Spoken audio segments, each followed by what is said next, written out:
Di era di mana kesuksesan sering diukur melalui deretan angka di rekening dan kemewahan yang dipamerkan di media sosial, kita lupa terhadap satu hal utama, yaitu integritas. Sebagai mahasiswa, kita dituntut untuk berprestasi dan meraup kesuksesan finansial.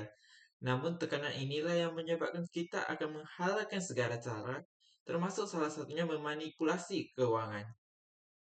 Hari ini kita akan membongkar satu kebohongan besar dalam dunia bisnis, yaitu laba yang menipu. Dan mengapa ia akan selalu kalah telak terhadap rezeki yang tenang. Sejarah mencatat bahwa kebohongan finansial adalah salah satu bom waktu yang akan ketahuan nantinya. Mari kita bedah 3 kasus kebohongan finansial yang pernah menarik perhatian publik pada masanya. Kasus pertama yaitu kasus Enron Corporation. Enron Corporation ini adalah salah satu perusahaan energi terbesar pada saat itu. Nah, namun di balik kesuksesannya, perusahaan Enron ini pernah terlibat kasus manipulasi akuntansi yang sangat canggih, di mana Enron menggunakan teknik mark to market untuk mengakui proyeksi keuntungan masa depan seolah-olah sudah menjadi uang tunai hari ini. Tak sampai di situ, mereka menyembunyikan utang miliaran dolar melalui ratusan entitas bertujuan khusus atau special purpose entities. Hingga pada tahun 2001, kebohongan itu pun terungkap. Nilai pasar sebesar 60 miliar dolar lenyap dalam sekejap. Ribuan karyawan tidak hanya kehilangan pekerjaan, tetapi juga seluruh tabungan pensiun mereka. Kehancuran Enron juga menyeret salah satu kantor akuntan publik terbesar di dunia, yaitu Arthur Andersen, karena berusaha menutupi jejak mereka dan memaksa lahirnya regulasi Sarbanes-Oxley Act. Ini adalah bukti nyata bahwa laba di atas kertas tidak akan pernah bisa memberi keamanan di masa depan. Selanjutnya, pada kasus berikutnya adalah skandal akuntansi Toshiba. Toshiba ini merupakan salah satu perusahaan Jepang, di mana seperti yang kita tahu Jepang itu sangat menjunjung tinggi nilai kehormatan. Walaupun begitu, tercium juga kasus-kasus manipulasi laba seperti pada kasus Toshiba ini. Lalu kenapa hal itu bisa terjadi?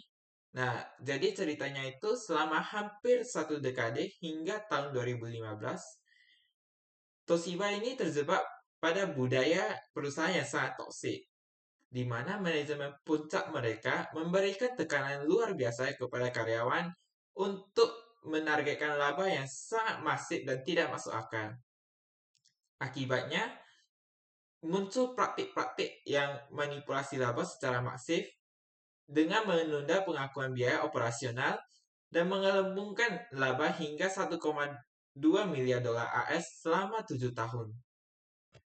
Setelah kasus ini tercium oleh publik, Toshiba mengalami kehancuran total. CEO dan jajaran direksi harus mengundurkan diri dengan rasa malu yang luar biasa. Menunduk meminta maaf di hadapan kamera televisi seluruh dunia. Toshiba kehilangan miliar dolar nilai pasarnya dan terpaksa menjual unit bisnis utamanya hanya untuk bertahan hidup. Kasus terakhir yang tidak kalah kelam adalah kasus HealthSouth. HealthSouth ini adalah salah satu perusahaan penyediaan layanan kesehatan terbesar di Amerika Serikat pada saat itu. Kasus ini bermula ketika CEO dari HealthSouth, yaitu Richard Scorsese, memimpin sebuah tim yang dikenal secara rahasia sebagai The Family. Mereka secara sistematis menginstruksikan kepada staf mereka untuk memperbaiki angka agar sesuai dengan ekspektasi dari Wall Street. Nah, akibat dari instruksi ini, mereka meningkatkan laba hingga 2,7 miliar AS sejak tahun 1996 hingga 2002. Nah, cara mereka ini sangat berani, yaitu mereka menciptakan aset fiktif di neraca untuk menyeimbangkan angka laba yang dipalsukan. Pada tanggal 19 Maret 2003, US Securities and Exchange Commission atau sering dikenal sebagai SEC mengajukan tuntutan atas dugaan penipuan akuntansi kepada HealthSouth Corporation di Federal District Court. Gugatan dari SEC itu salah satunya berupa Adanya dugaan meningkatkan laba secara artifisial dengan sengaja melebih-lebihkan labanya agar dapat memperoleh keuntungan pribadi. Oleh karena itu, investigasi FBI pun diluncurkan. Dan hasil dari investigasi tersebut juga membuktikan bahwa adanya tindakan manipulasi laba yang dilakukan oleh Hotshot. Akibatnya, banyak eksekutif dari Hotshot dipidanakan dan Richard Scrooge menghadapi hukuman bertubi-tubi.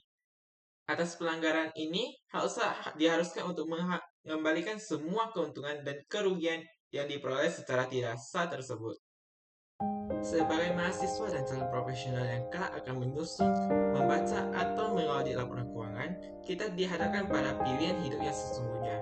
Apakah kita akan melaksanakan profesi dengan kejujuran atau melihat keuntungan semata? Di sini nilai-nilai agama mengajarkan kita bertindak berdasarkan hati nurani tanpa diliputi keserakahan atau kesenangan sesaat. Setiap agama mengajarkan bahwa Tuhan adalah Sang Pelindung. Namun di era modern ini, kita sering salah menafsirkan janji tersebut. Keyakinan bahwa Tuhan sebagai pelindung bukan berarti kita akan terbebas dari krisis ekonomi perusahaan. Perlindungan Tuhan bukan berarti kita kebal dari ancaman kebangkrutan atau sulit mencari pekerjaan. Perlindungan sejati dari Sang Pencipta hadir dalam bentuk yang jauh lebih esensial, yaitu terlindung dari kerisauan batin dan jeratan hukum. Kita seharusnya mengubah persepsi bahwa rezeki adalah sekedar akumulasi saldo di rekening bank, melainkan rezeki yang sejati adalah rasa aman. Rezeki adalah kesehatan mental yang terjaga karena bebas dari paranoia. Rezeki adalah martabat yang tegak dan sebuah nama baik yang tidak memiliki hutang moral kepada publik maupun negara. Pada akhirnya, laba yang menipu mungkin akan memberikan Anda tepuk tangan di ruang rapat pemegang saham hari ini. Namun, hanya rezeki yang tenang yang akan memberikan Anda tempat tidur yang nyaman di malam hari. Sekian video dari saya, terima kasih.